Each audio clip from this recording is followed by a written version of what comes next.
எம்ஜிஆர் படத்தில் ஒரு நம்பியார், சிவாஜி படத்தில் ஒரு எம்ஆர் ராதா, ஜெமினி கணேசன் படத்தில் ஒரு பிஎஸ் வீரப்பா, இத்தனை பேரும் சேர்ந்து ஒரே கட்சிக்குள்ளே இருந்தால் அப்புறம் மனுஷன் என்ன பண்ணுவார்?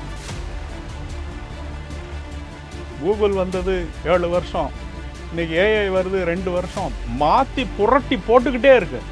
இந்த இப்படி ஒரு எக்ஸ்பொனென்ஷியல் growth இருக்கக்கூடிய காலகட்டத்தில் இங்கே இருக்கக்கூடியவர்கள் வந்து நம்ம கிராஜுவல் growth போதும் அப்படின்னு நினைக்கிறாங்க. அதுதான் அண்ணாமலைக்கு பொறுமை இழக்கவை. இப்போ அவருக்கு 42 வயசு, 42ன்னா கூட விஜயை விட 10 வயசு அனம்பாடி மோல பறக்கணும்னு நினைக்கிறார். அது கூண்டுக்குள்ள வச்சு போயிடலாம் அப்படின்னா அது அவருக்கு. அண்ணாமலைங்கிற ஒரு வைப்ரண்டான ஒரு லீடரை அமித்ஷாவும் மோடியும் சரியா கையாளவில்லை அப்படின்னு நினைக்கிறீங்க? அப்படி கிடையாது. அவங்க வந்து இப்போ இந்தியாவில் 21 மாநிலங்களில் பிஜேபி ஆட்சியில் இருக்கு. நம்ம நினைக்கிற மாதிரி அவங்களுக்கு வேற வேலையே இல்லாமல் தமிழ்நாடை மட்டுமே யோசிச்சுட்டு இருப்போம்னு நம்ம கற்பனை பண்ணிக்கிட்டு இருக்கலாம்.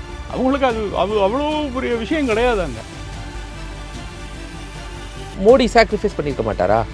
அமித்ஷா சாக்ரிஃபைஸ் பண்ணியிருக்க மாட்டாரா? அப்போ இவரால் மட்டும் ஒரு கட்சிக்கு சாக்ரிஃபைஸ் பண்ண முடியாதா?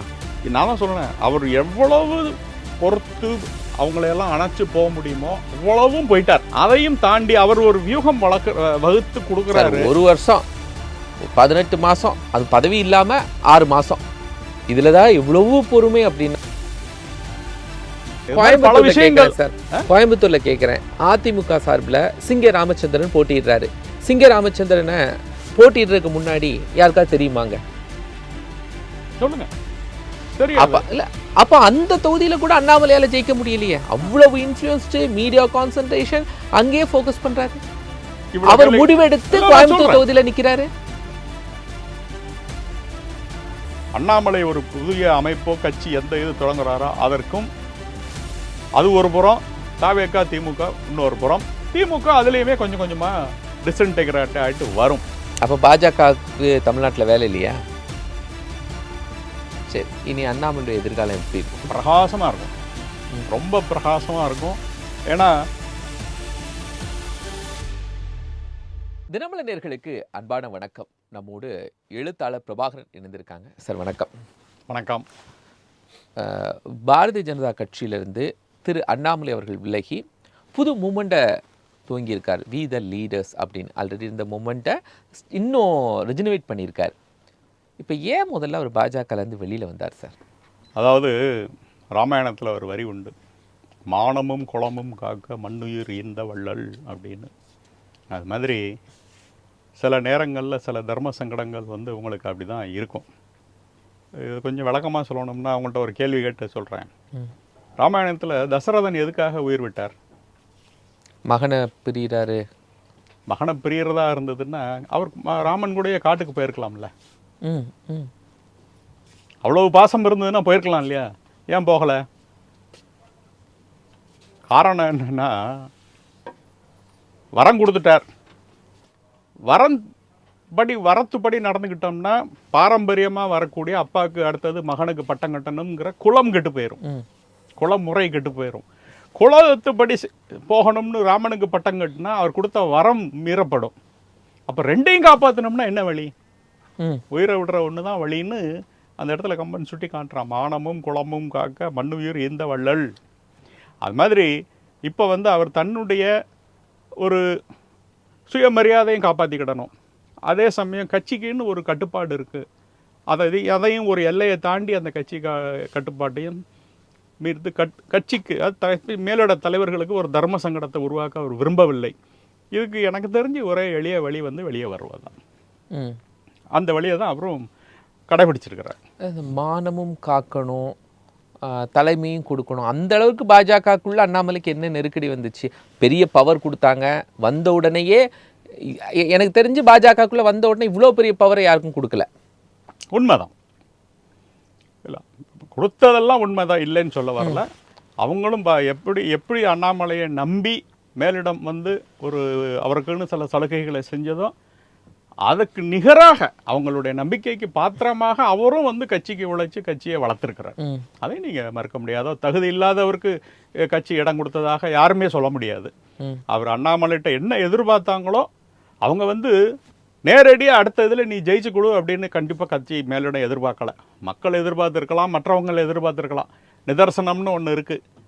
அரசியலுக்கே புதியவர், கட்சிக்கு தலைமை வாங்கி 2வது வருஷத்தில் தேர்தல் வருதுன்னா யாராலையும் ஒரு மந்திரத்தில் எதுவும் மாங்காய் காக்கி வைக்க முடியாது. ஆனால் கட்சியை வந்து ஒரு உத்வேகப்படுத்தினார்.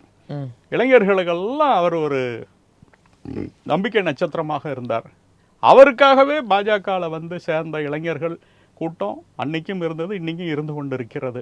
இதெல்லாம் அவர் செஞ்சார். ஆனால் இப்போ கேட்குறீங்க என்ன அவருக்கு கட்சியில் பெரிய இடைஞ்சல் வந்துருச்சு அப்படின்னு. ராமாயணத்தில் ஒரு கூனி, மகாபாரதத்தில் ஒரு சகுனி, எம்ஜிஆர் படத்தில் ஒரு நம்பியார், சிவாஜி படத்தில் ஒரு எம்ஆர் ராதா, ஜெமினி கணேசன் படத்தில் ஒரு PS வீரப்பா, இத்தனை பேரும் சேர்ந்து ஒரே கட்சிக்குள்ளே இருந்தால் ஒரு மனுஷன் என்ன பண்ணுவார்? அண்ணாமலைக்கு எதிராகவா? அது மாதிரி இங்கே வந்து ஒரு என்டைட்டில்டு என்ட்ரன்ச்டு ஒரு செக்ஷன் இருந்தாங்க. ஒரு லெவலுக்கு மேலே அதை வந்து இப்போ அவருக்கு வந்து அவங்களையெல்லாம் ஓரங்கட்டி தூக்கி போட்டு அடுத்த இது பார்க்குறதுங்கிறது ஒரு நிமிஷம் வேலை. தலைவராக இருக்கும் பொழுது அது கட்சிக்கு ரொம்ப ஒரு மேலிடத்துக்கு ஒரு தர்ம சங்கடத்தை. ஏன்னா இதுக்குன்னு ஒரு பின்விளைவு இருக்கும்ல, எந்த ஒரு செயலுக்கும் ஒரு பின்விளைவு இருக்கும். மேலிடத்துக்கு மேலும் மேலும் நம்மளால் தர்ம சங்கடம் வேண்டாம் அப்படின்னு அவர் நினச்சிருக்கிறார். அதுதானே ஒழிய வேற ஒன்றும் பெரிய அங்கே வந்து அவருக்கு தனிப்பட்ட முறையில் அவருக்கு வேற எதுவும் கிடையாது. கொஞ்ச நாள் கூட போராடி இருக்கலாமே. இப்போ தலைவர் போஸ்ட்டு போய்ங்கிறது கொஞ்ச நாள் தான் ஆச்சு, ஒரு 6லேருந்து 8 மாதம் தான் தலைவர் போஸ்ட்டு போயிருக்கு. ஸோ இன்னும் கூட கொஞ்ச நாள் போராடி இருக்கலாமே. அதாவது இப்போ இந்த நடக்கக்கூடிய காலகட்டங்கள்னு பார்த்தீங்கன்னா மாற்றங்கள் எல்லாமே ஒரு எக்ஸ்பொனன்ஷியல் குரோத்தில் நடக்கிற மாற்றங்கள். உங்களுக்கு தெரியும், நீங்கள் இன்ஜினியர், 1 2 3 4ங்கிறது ஒரு கிராஜுவல் க்ரோத். 10 100 1000 10,000ன்னு போய்கிட்டு இருக்கிற நேரம் இந்த நேரம். ஒரு லைவ் எக்ஸாம்பிளை சொன்னால், இப்போ மனிதனுடைய ட்ராவலிங் ஸ்பீடு எடுத்துக்கோங்க. ஆரம்ப காலத்தில் ஆதி காலத்தில் எவ்வளோ வேகத்தில் போயிருப்பீங்க? அதிகபட்சம் நடந்தோம். அதுக்கப்புறமா ஒரு குதிரையில் போயிருப்போமா? அதான் அதிகபட்ச ஸ்பீடு. ஆமாம், தனிப்பாக குதிரையில் போகலாம், 4 குதிரை போட்டுனா சாரட்டில் போகலாம். எவ்வளோ போயிட முடியும்னு பார்த்தீங்கன்னா அதிகபட்சம் 25 km/h. ஏன்னா இன்னைக்கு இருக்கிற சாலை வசதிகள்லாம் கிடையாது இல்லை.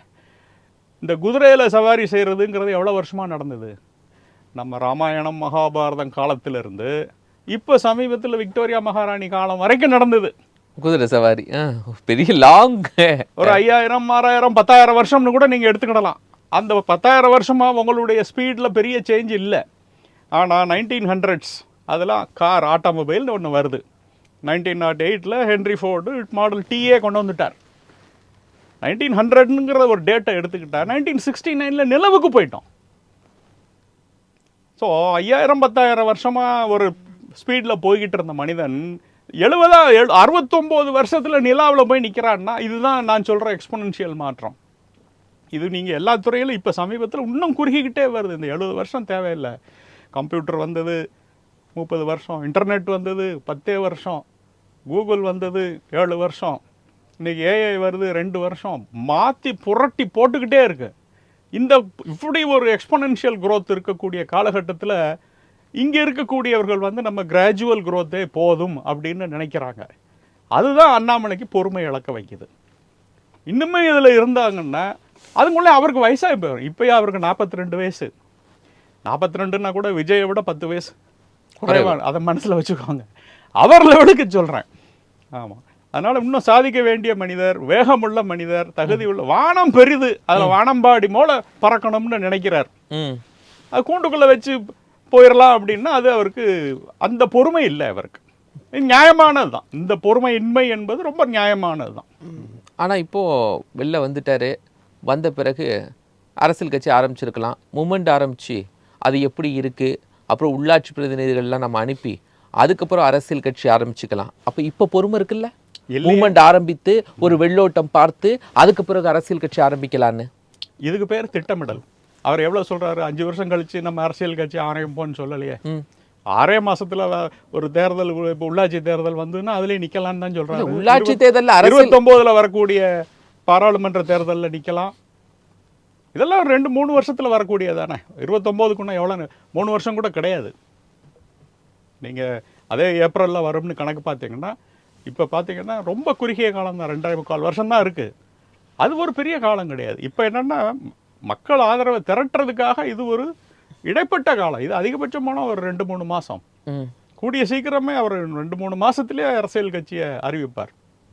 இப்போ இந்த ஆன்லைனில் வந்திருக்க அந்த மெம்பர்ஷிப் இருக்கு இல்லையா, ஆமாம், இது ஒரு பெரிய சக்ஸஸாக கொடுத்துருமா சார்? இல்லை இதெல்லாம் சக்ஸஸ்ஸு, இதை வச்செல்லாம் ஒரு சக்ஸஸ் எல்லாம் முடிவு பண்ணுறதே கிடையாது. இந்த ஆன்லைனில் வந்து உதாரணம் சொல்கிறேன், நான் லாஸ்ட்டாக பார்க்கும் பொழுது 10 லட்சமோ என்னமோ பார்த்தேன். ஆமாம், கொஞ்சம் அதிகமாகிடுச்சு. இப்போ 14 லட்சம் நான் பார்க்குறது தானே சொல்கிறேன். அது 50 லட்சமோ 1 கோடியோ இன்னைக்கு வந்து அது எவ்வளோ நாளும் ஒரு நம்மளே கொண்டு வந்து கொடுக்குற அளவுக்கு உத்தி இருக்கு. நம்ம இதுக்கு முந்தின இதில் நம்ம பேசணும், எப்படி இதுக்குன்னு ஃபேக்ட்ரி மாதிரி வச்சு சப்ஸ்கிரைபர் பேஸையும் லைக்ஸையும் வியூஸையும் காமெண்ட்ஸையும் செயற்கையாக உருவாக்கலாம். இது அப்படி கிடையாது. இது வந்து மக்களுக்கு நான் இருக்கேன் அப்படிங்கிறதுக்கு ஒரு விசிட்டிங் கார்டு அண்ணாமலை கொடுக்குற மாதிரி, அவருடைய நாளைக்கு ஒரு அறிக்கை கொடுக்குறார், பேசுகிறார். இப்போ எல்லாருக்கும் செய்தி அனுப்பணும், குறுஞ்செய்தி அனுப்பணும்னா அவங்களுடைய டேட்டா பேஸ் வேணுமா இல்லையா? ஆர்வம் உள்ளவர்களுக்கு மட்டும் நம்ம கொடுப்போம் அப்படிங்கிறதுக்காக இது நடக்கக்கூடிய ஒரு உத்தி. இதில் வர்றவங்க மட்டும்தான் அண்ணாமலைக்கு ஓட்டு போட போகிறாங்க அப்படின்னு கிடையாது. இதில் பதிவு செய்யாத பொது ஜனங்களும் ஓட்டு போட போகிறாங்க. இது யாருன்னா ரொம்ப அதிதீவிரமாக டெக் சாவி, யார் யாருக்கு மொபைல்லையோ கம்ப்யூட்டர் ஆப்ரேட் பண்ண தெரியுமோ அவங்க தான் போக போகிறாங்க. அவங்கெல்லாம் ரொம்ப கம்மியாக தான் இருக்க போகிறாங்க. இது ஜஸ்ட் ஒரு அறிமுகத்துக்காக வச்சுருக்கிறதானே வெளியே இது B all and end all கிடையாது. இவ்வளோ ஸ்பீடாக ஒரு அறிமுகத்துக்கு பண்ணியிருக்காங்க. பட் மோடி அண்ணாமலை மேலே ஒரு பெரிய நம்பிக்கை வச்சுருந்தாரு. அமித்ஷா பதவிகள்லாம் கொடுத்தாங்க, பெரிய பாதுகாப்பெல்லாம் கொடுத்தாங்க. அவர் அரசியல் செய்கிறதுக்கான எல்லா வகையான அனுபவங்களும் அண்ணாமலைக்கு கிடைச்சிது. இந்த 2 பேரையும் எப்படி மிஸ் பண்ணிட்டு வந்தார்? அதாவது நான் தான் ஏற்கனவே உங்கள்கிட்ட சொன்னேன், பெருந்தலைவர்களுக்கு அவர் வந்து தர்ம சங்கடத்தை ஏற்படுத்த விரும்பவில்லை. 1. 2வது, அண்ணாமலையோடைய இயல்பு, அவர் என்னோட எங்களை மாதிரி சொல்லட்டு அவர் பேசுனதை வச்சு நான் சொல்கிறேன். இங்கே வந்து உங்கள்கிட்ட சொல்லக்கூடிய விஷயங்களை சொல்கிறேனே, கோர் கமிட்டின்னு ஒன்று இருக்குது தமிழ்நாடு பிஜேபியில். இந்த கோர் கமிட்டியில் எப்பயுமே முன்னாள் தலைவரும் ஒரு மெம்பர், எக்ஸ் அஃபிஷியோ யாராக இருந்தாலும் சரி. அதனால் அண்ணாமலையும் ஒரு மெம்பர். ஆனால் இந்த கோர் கமிட்டி கூடி எப்போ முடிவு எடுக்கும்னா அண்ணாமலை சென்னையில் இல்லாதப்போ எடுக்கும். இது வரைக்கும் எனக்கு தெரிஞ்ச அவர் ஒரு கோர் கமிட்டி மீட்டிங் கூட அவர் அழைக்கப்படவில்லை. ஆனால் வெளியே சொல்கிறது என்னென்னா, எந்த மீட்டிங் கூப்பிட்டாலும் அண்ணாமலை வரமாட்டேங்கார் அப்படிங்கிற மாதிரி ஒரு செய்தி போகும். இப்போ நீங்கள் கேட்கலாம், இதெல்லாம் அவர் சொல்லலாமே சார் மேலிடத்தில் அப்படின்னா, இந்த மாதிரி சில்லற விஷயங்கள்லாம் போய் அவர் சொல்லிக்கிட்டு இருக்கிற அளவுக்கு அவர் வந்து தன்னை தரம் தாழ்த்தி கூட விருப்பம் இல்லை. 1. 2வது, மேலிடம் வந்து எல்லா மாநிலங்கள்லையும் அந்த மாநிலத்தில் இருக்கிற நிர்வாகிகள் என்ன சொல்கிறாங்க அப்படிங்கிறத கிராஸ் செக் பண்ணுறதுக்கு அவங்களுடைய நம்பிக்கைக்குரிய ஒரு ஆளை வச்சுருப்பாங்க. தமிழ்நாட்டில் அப்படி இருந்த ஒரு மனிதரும் சரியான தகவல்களை மேலிடத்துக்கு கொடுக்கவில்லை அப்படிங்கிறத இப்போ மேலிடம் உணர்ந்துருக்குறாங்க. இதுதான் நடந்தது. கோர் கமிட்டி கூட்டத்துக்கு போகலை அப்படிங்கிறீங்க. கூப்பிடலை, அழைக்கவே இல்லை. ஆனால் போக மாட்டேன்னு அவர் ஏன் சொல்கிறார்? எம்எல்ஏ தேர்தலில் போட்டியிடுங்க அப்படின்னு சொல்கிறாங்க. மத்திய அமைச்சர்லாம் வந்து பேசுகிறாங்க, மத்திய சட்டத்துறை அமைச்சர்லாம் வந்து பேசுகிறாங்க. டோட்டலாக அவர் நோன் தானே சார் சொன்னாங்க. கட்சிக்கு கோஆபரேட் பண்ணல. இந்த கோர் கமிட்டியோடைய வேலை என்னன்னு புரிஞ்சுக்கோங்க. கோர் கமிட்டியோடைய வேலையே, இப்போ ஒரு கூட்டணி கட்சி கூட பேசுகிறோம்னா நமக்கு எத்தனை சீட்டு கேட்கணும், எந்தெந்த சீட்டை கேட்கணும், அது கேட்குறதுக்கு உத்தி என்ன, எப்படி நம்ம கூட்டணியில் பிரதான கட்சியை நம்ம எப்படி கன்வின்ஸ் பண்ணணும், அதற்கு உங்கள் என்ன ஆதாரங்களை எடுத்துகிட்டு போகணும், இந்த யுக்தியெல்லாம் வகுக்கணும். இதெல்லாம் வச்சுட்டு போய் பேசும் பொழுது இந்தந்த தொகுதியெல்லாம் இந்தந்த தலைவருக்கு செல்வாக்கு இருக்கு அப்படின்னு கேட்டு வாங்கணும். எதுலேயுமே இவரை கூப்பிடாம இவங்களா ஒரு 27 சீட்டை வாங்கிக்கிட்டு ஒரு சில தலைவர்களுக்கு வாய்ப்பான சீட்டை வாங்கிக்கிட்டு ஏதாவது ஒரு சீட்டில் நில்லுங்கன்னா ஏதாவது ஒரு சீட்டில் எப்படி நிற்க முடியும் இல்லையா? முதல்ல அவர் விருப்பம் இருக்கான்னா அவரையும் சேர்த்து, ஏன்னா அவர் ஒரு தலைவர், அந்த கமிட்டியில் ஒரு உறுப்பினர், அந்த உறுப்பினருக்கு உண்டான ஒரு சலுகையை கூட கொடுக்க மறுக்கக்கூடிய ஒரு கமிட்டிகிட்ட போய் இவர் அவங்க நிற்க சொன்னான்னு எப்படி நிற்பார்? ஸோ அப்போது இது எப்படி தெரியுமா இருக்கு? பெரியாரை எல்லா அவமானமும் படுத்திட்டு அண்ணா என்ன சொன்னார், அவர் தான் எங்கள் தலைவர், அவருக்காக தலைவர் பதவியை காலியாக வச்சிருக்கிறோம், நான் வந்து பொதுச் செயலாளராக இருப்பேன்னு சொன்னாரா இல்லையா? அந்த மாதிரியான ஒரு உக்தி தான் இது. அதுக்காக பெரியார் வந்து உட்காந்துருவாரா, ரைட்டு ஜெயிச்சுட்டாங்க நம்ம வந்து உட்காந்துருவாரா? முடியாது. இது மாதிரி நான் கொடுக்குற மாதிரி கொடுக்குறேன் அப்படிங்கிற மாதிரி. ஆனால் சரி, அப்போ அண்ணாமலைங்கிற ஒரு ஒரு வைப்ரண்டான ஒரு லீடரை அமித்ஷாவும் மோடியும் சரியா கையாளவில்லை அப்படின்னு நினைக்கிறீங்க? அப்படி கிடையாது. அவங்க வந்து இப்போ இந்தியாவில் 21 மாநிலங்களில் பிஜேபி ஆட்சியில் இருக்கு. அது எல்லாத்தையும் கவனிக்கணும். இது போக யூனியன் கவர்மெண்ட் இருக்கு. அதையும் தாண்டி கட்சியோடைய தினம் பெரிய மேல்மட்ட நிர்வாகம் இருக்கு. அதை தாண்டி அவங்களுடைய குடும்பம்னு ஒன்று இருக்கு. ஆகையினால இந்த பெரிய தலைவர்களுக்கு தமிழ்நாட்டுடைய பிரச்சனையை பற்றி விவாதிப்பதற்கு மாதத்துக்கு 1 மணி நேரம் டைம் கிடைச்சா கூட ஜாஸ்தி. என்னுடைய ஒரு புரிதலில் நான் சொல்கிறேன். நம்ம நினைக்கிற மாதிரி அவங்களுக்கு வேறு வேலையே இல்லாமல் தமிழ்நாடை மட்டுமே யோசிச்சுக்கிட்டு இருப்போம்னு நம்ம கற்பனை பண்ணிக்கிட்டு இருக்கலாம். அவங்களுக்கு அது அவ்வளோ பெரிய விஷயம் கிடையாது அங்கே. ஏன்னா எல்லாத்தையும் அவங்க சமமாக பார்க்குறாங்க. ஆகையினால அவங்களுக்கு இது தெரியலையே புரியலையே அப்படின்னு நம்ம சொல்கிறதே தவறு. ஒரு 18 மாதமாக அண்ணாமலை என்ன பண்ணுறாரு, ஒரு கஷ்டத்தில் இருந்திருக்காரு. 18 மாதத்துக்கு இடையில் அமித்ஷாட்ட போய் தன்னுடைய பிரச்சனையை சொல்கிறதுக்கோ, பிரதமர்கிட்ட சொல்கிறதுக்கோ, இல்லை என்னுடைய கட்சியினுடைய தலைவர் அப்போ ஜேபி நட்டா இருந்தார், இப்போது நிதின் நிபின் இருக்காங்க, இவங்கள்ட்ட எல்லாம் போய் சொல்கிறதுக்கு முயற்சி செய்யலையா அண்ணாமலை? இல்லை முயற்சி செஞ்சு பாஜக அதை நிராகரிச்சிட்டாங்களா? இல்லை, அதாவது சில விஷயங்களை சொன்னார். சொல்லப்பட்ட சில விஷயங்கள் வந்து திருத்தப்பட்டது. ஒரு சில விஷயங்களை வந்து அதான் சொல்லணும், இங்கேருந்து அதை கிராஸ் செக் பண்ணி சொல்ல வேண்டியவரே சரியாக சொல்லலை. உதாரணமாக இப்போ 2024 எலெக்ஷன் எடுத்துக்கிடுங்க. சில ஆளுங்களும் அண்ணாமலை மனசில் வச்சுருக்காரு இவங்களுக்கெல்லாம் கொடுக்கலான்னு. திடீர்னு ராதிகா சரத்குமார் வந்து ஒரு சீட்டில் நிற்கிறாங்க. அண்ணாமலையே எதிர்பார்க்காதது. அப்போ அவருக்கு எப்படி இருக்கும்? இதை உட்காந்து அவர் பப்ளிக்காக பேச முடியாது. கொடுத்ததுக்கப்புறம் அவங்கள ஜெயிக்க வைக்கிறதுக்கு என்ன வழி உண்டோ அந்த முயற்சிகளை எடுப்பார். அப்படி தானே செய்ய வேண்டியிருக்கும். இந்த மாதிரியான நெருடல்கள் வந்து மேலும் மேலும் தொடர்ந்துக்கிட்டே இருந்ததுனால தான் அவர் ஒரு முடிவுக்கு வர்றார். இப்போ அந்த சொல்லப்போனால் அந்த விருதுநகர் சீட்டு பேராசிரியர் ராம ஸ்ரீனிவாசன் எலெக்ஷனுக்கு 1 வருஷம் 1.5 வருஷத்துக்கு முன்னால் இருந்தே அந்த தொகுதியில் வேலை பார்த்துக்கிட்டு இருந்தார். எளிதாக ஜெயிச்சிருக்க வேண்டிய ஒரு தொகுதி அது. மேலிடத்தில் அவங்க சரியான முடிவு எடுக்காதனால அது நமக்கு அந்த மாதிரியான பல தவறுகள் நடந்திருக்கு. அவங்கள்ட்ட நான் எல்லாத்தையும் சொல்ல முடியாது, சொல்லக்கூடியதான் நான் சொல்ல முடியும். ஸோ இதெல்லாம் கன்வே பண்ணி பாஜக மேலிடம் அக்செப்ட் பண்ணலையா? சரி, இப்போ அண்ணாமலை ஃபைனலாக வச்சது, எனக்கு ஏதாவது பதவி கொடுங்க, மாநில தலைவர் பதவி கொடுங்க, நான் நல்லா செஞ்சு காட்டுறேன், இல்லைன்னா தேசிய அளவில் எனக்கு ஒரு பதவி கொடுங்க, நான் செஞ்சு காட்டுறேன், இல்லைன்னா என்ன அமைச்சராக்குங்க, அப்படி ஏதாவது அவர் கொரிஸ் வச்சாரா? அதெல்லாம் எனக்கும் தெரியாது. அப்படி தெரிஞ்ச விஷயங்களை நான் சொல்ல முடியாது. ஆனால் அப்படி கோரிக்கை வைக்கிற ஆள் கிடையாது அண்ணாமலை. ஏன்னா காரணம் என்னன்னு சொல்கிறேன். இப்போ அண்ணாமலை வந்து அவருடைய அவருக்குன்னு தலைவர் பொறுப்பு கொடுக்கும் பொழுது ஒரு சில முயற்சி எடுத்து கட்சியை வளர்க்குறார். ஒரு கோட்டைக்கு உண்டான அடித்தளத்தை போடுறார். அடுத்து வர வேண்டியவங்க அதுக்கு மேலே செவர் எழுப்பி அந்த கோட்டையை கட்டி முடிக்கணும். அதை விட்டுட்டு போட்ட ஃபவுண்டேஷனை அஸ்திவாரத்தையும் குலைக்கிற மாதிரியான வேலைகள் செய்கிறாங்கன்னு வைங்க. அதில் எப்படி தொடர்ந்து இருக்க முடியும்? உங்களுக்கு புரிஞ்சுக்கிறதுக்காக ஒரு 2 உதாரணம் சொல்கிறேன். இது நான் சொல்லணும்னு நினச்சே சொல்கிறேன், வேணும்னே தான் சொல்கிறேன். 24 பாராளுமன்ற தேர்தல், அண்ணாமலை தலைவர், கரெக்டா? பாராளுமன்ற தேர்தலில் நயினார் நாகேந்திரன் திருநெல்வேலியில் நிற்கிறார். திமுக சார்பில் ராபர்ட் புரூஸு, பிஜேபி சார்பாக இவர், அதிமுக சார்பாக லீலா ராணின்னு ஊர் பேர் தெரியாத ஒரு அம்மா, யாருன்னே தெரியாது. 89,000 ஓட்டு மட்டும் வாங்கி அங்கே டெபாசிட்டே போகுது அதிமுகவுக்கு. இவர் 3,30,000 வாங்குறார் நயினார்.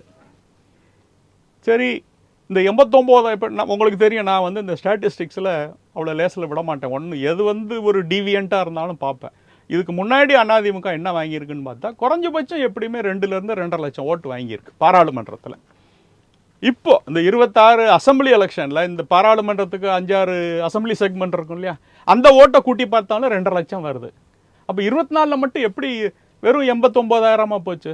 நாம் தமிழரே அங்கே 80,000 வாங்கியிருக்காங்க. அப்போது நயினார் நாகேந்திரனுக்கும் எடப்பாடிக்கும் அங்கே ஒரு மேட்ச் ஃபிக்ஸிங் நடந்திருக்குங்கிறது உறுதியாகுதா?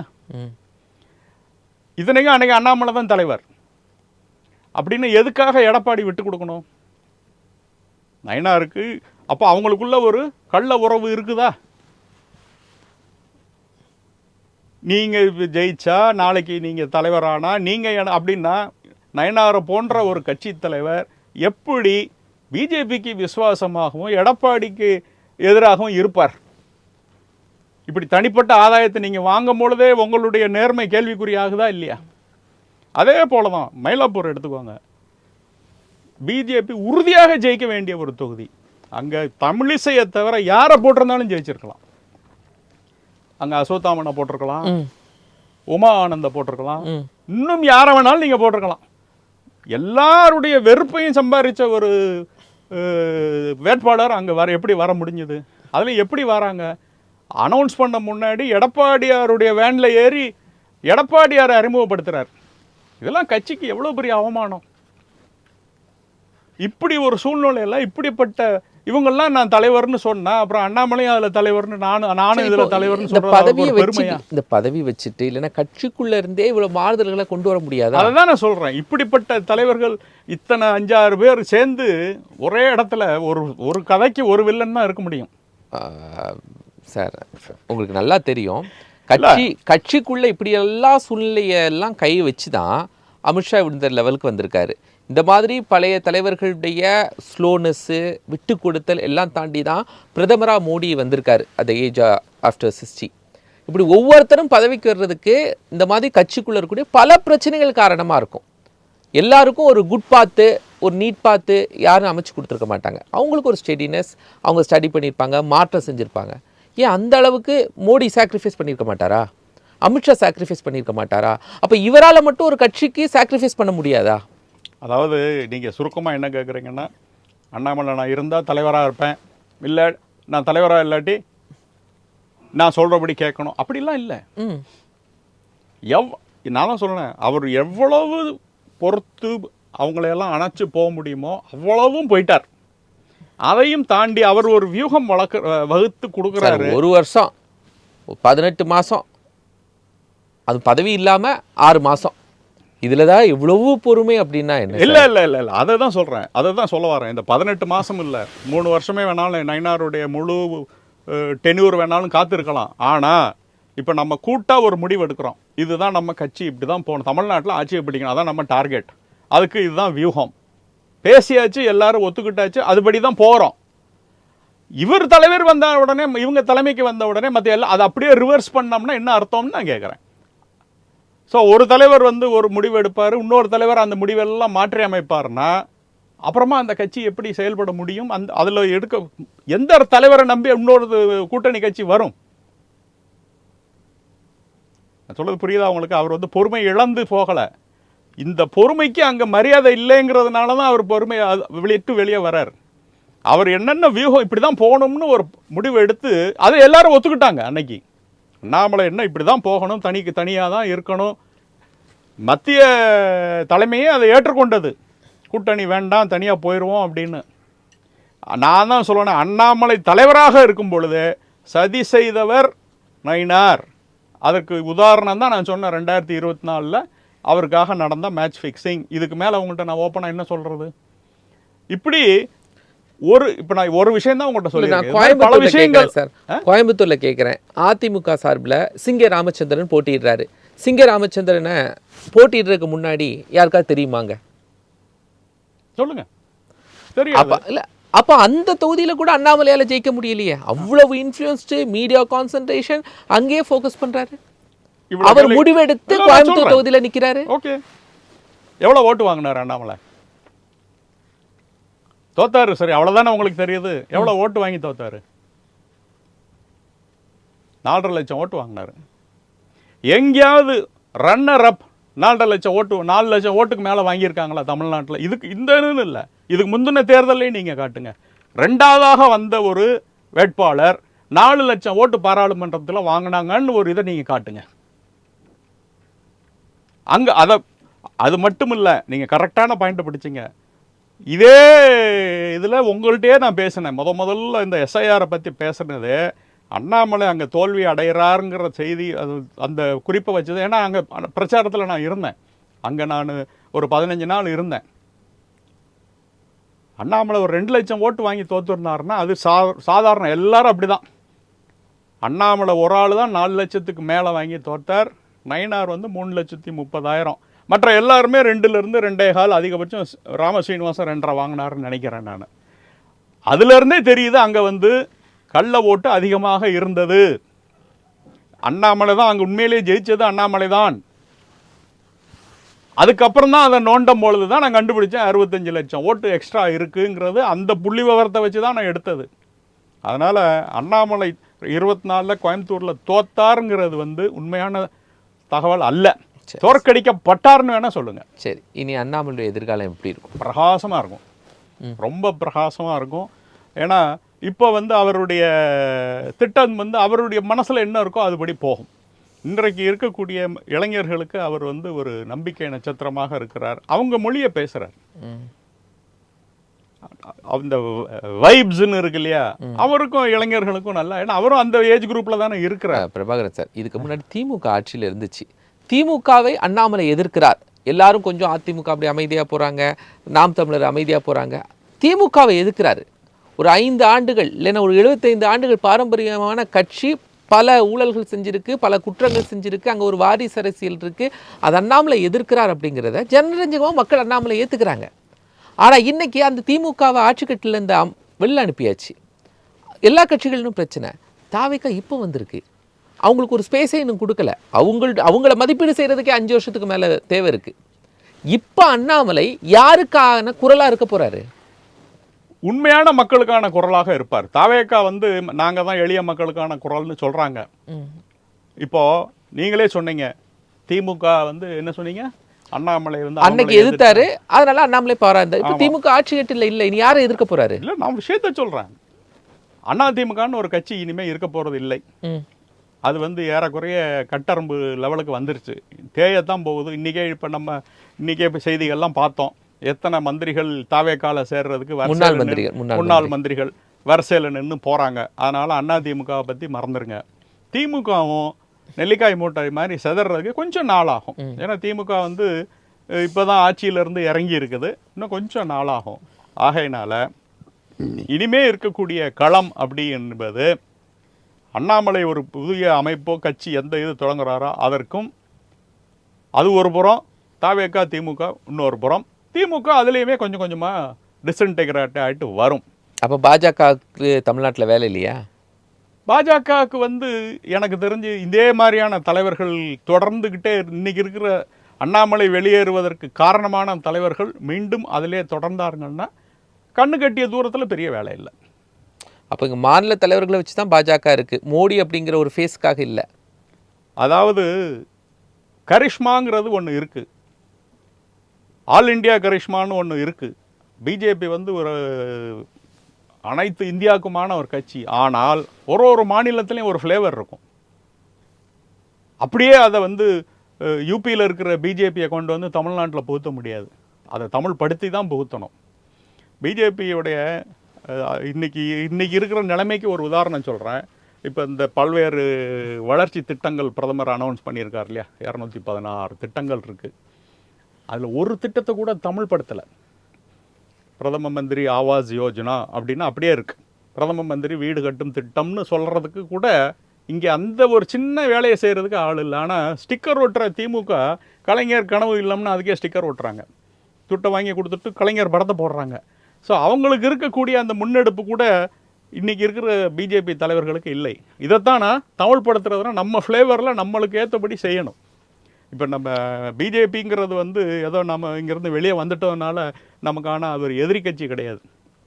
நம்மளுடைய தனிப்பட்ட எண்ண ஓட்டங்களுக்கு இடம் தரவில்லை அப்படிங்கிறதுக்காக வெளியே வந்திருக்கமே வெளியே பிஜேபியோடைய கொள்கைகளோ சித்தாந்தங்களோ இல்லை மத்திய தலைவர்களோ அவங்க மேலே எல்லாம் வெறுப்பு கிடையாது. ஆனால் பாஜகவை எதிர்க்கணுமே சார். தேர்தலில் கண்டிப்பாக எதிர்க்கப்படும். வரட்டும், அத்தைக்கு மீசை முளைக்கட்டும், வரும்போது எல்லாத்தையும் பார்ப்போம். Let us cross the bridge when we near it. அதையே இன்றைக்கே பேசுவானா, இன்னும் கட்சியே ஆரம்பிக்கலையே. ஓட்டு வங்கி செதறது, அது ஆப்போசிட் எல்லாம் ஒரு சேர்னிங் நடந்து தான் சரியாக வரும். இப்போ ஒரு பெரிய விஷயங்கள் நடக்கும் பொழுது அப்படியே ஸ்மூத்தாக நடந்துடாது. ஒரு பொங்குமாங்கடல் மாதிரி பொங்கித்தான் அடங்கும். அது அடங்கும் போது தான் அவங்களுக்கு வந்து எது நிற்குது எது விலகி போகுதுங்கிறது தெரியும். அதனால் அது வரைக்கும் பொறுத்துறது பார்ப்போம். அண்ணாமலையை சொல்கிறாங்க சார், கம்யூனிஸ்ட் கட்சி சண்முகம் சொல்கிறாரு, ஆர்எஸ்எஸ்னுடைய ஒரு 2000க்கு மேலே இருக்கக்கூடிய இயக்கங்களில் அண்ணாமலை ஆரம்பிச்சிருக்கிறதும் ஒரு இயக்கம், ஆர்எஸ்எஸ்ஸால் தான் அண்ணாமலை இயக்கப்படுறாரு மீண்டும் அப்படிங்கிற ஒரு குற்றச்சாட்டு வச்சுருக்காரு. சொல்லிட்டு போகிறாரு. அப்படியா? அதாவது நீங்கள் என்ன செஞ்சாலும் குறை சொல்கிறதுக்குன்னு ஒரு கூட்டம், அதான் அரசியல். அவர் என்ன சொன்னார், இந்த மாணிக்கம் தகோர்னு இருக்காரு, அவர் தான் சொன்னார் இது வந்து பிஜேபியுடைய பி டீம் அப்படின்னாரு. இருந்துட்டு போட்டுமா, அதனால் என்ன? நான் என்ன கேட்குறேன், இப்போ பிஜேபியோடைய கருத்து பிடிக்கல, அந்த சித்தாந்தம் எனக்கு பிடிக்கலன்னு சொல்லிட்டு அண்ணாமலை வெளியே வந்திருக்காரு இல்லையே. அங்கே வந்து நான் சுதந்திரமாக செயல்படுவதற்கு இடமில்லை. இன்னொன்று தெளிவாக ஒன்று சொல்லியிருக்காரு, இந்த தமிழக மக்களுடைய மொழியை பேசவில்லைங்கிறது ஒரு வரி சொல்லியிருக்காரு அந்த ஆறுமுக கடிதத்தில். அப்படின்னா எல்லாத்தையுமே நம்ம தமிழுக்குன்னு, தமிழ்நாட்டுக்குன்னு எப்படி அந்த மருந்தை மாற்றி கொடுக்க முடியுமோ அப்படி கொடுக்கணும்.